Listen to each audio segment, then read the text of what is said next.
Hello and welcome to In Simple Terms with Satish. It is 2 in the morning inside a factory. A conveyor motor is still running. There is no smoke, no warning light, and no obvious breakdown. But something has changed. Its vibration is slowly rising. Its temperature is slightly higher. And the electrical current no longer looks as smooth as it did last week. The machine has not failed yet, but its digital twin may already see the failure beginning. A digital twin is a virtual representation of a real machine or system that stays synchronized with the physical world. That last part matters. A normal 3D model shows what a motor looks like. A dashboard shows its latest numbers. A digital twin tries to represent what this specific motor is doing now, why it is behaving that way, and what may happen next. The system begins with sensors. An accelerometer measures vibration. A temperature sensor watches heat. Electrical measurements track current and voltage. Other machines may add pressure, flow, speed, sound, or lubricant data. Those measurements need timestamps and the correct machine identity. Then an edge gateway or industrial controller collects them and sends them into a time series data pipeline. Now the virtual model receives a live pulse from the real machine. But data alone is not a twin. The model also needs context. The motor design, safe operating limits, current load, production speed, maintenance history, and relationships with nearby equipment. That context prevents a common mistake. Higher vibration does not always mean failure.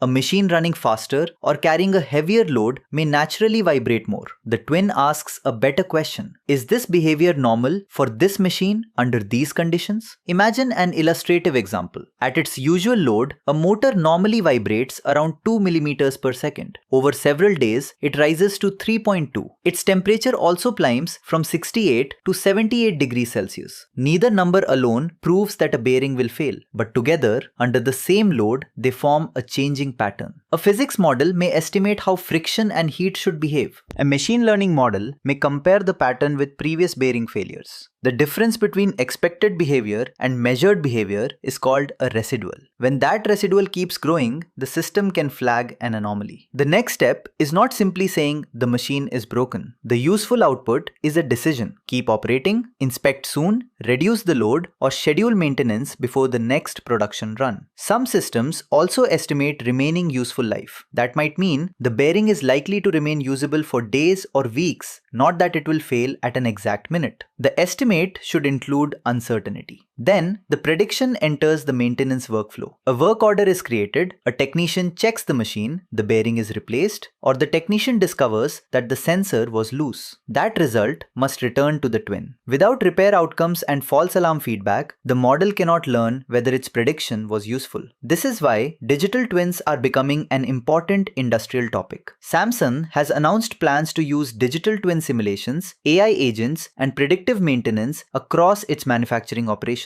Siemens is bringing real-time engineering data, simulation, and factory models together through its digital twin composer. The direction is clear. Factories want to test changes and detect problems in software before paying for them in the physical world. But a digital twin is not magic. Sensors drift. Models become stale after machines are modified. Rare failures may have little training data, and too many false alarms teach technicians to ignore the system. So engineers must validate the model, quantify uncertainty, monitor data quality, and keep humans inside important maintenance decisions. The mental model is this. A digital twin is a living engineering shadow. It watches the real machine, remembers how it normally behaves, compares reality with expectation, and rehearses possible futures. Predictive maintenance is not about knowing the future perfectly. It is about noticing weak signals early enough to choose a cheaper and safer future. If this helped you understand the topic in simple terms, follow or subscribe to In Simple Terms with Satish and share this episode with one friend who likes technology. I will see you in the next episode.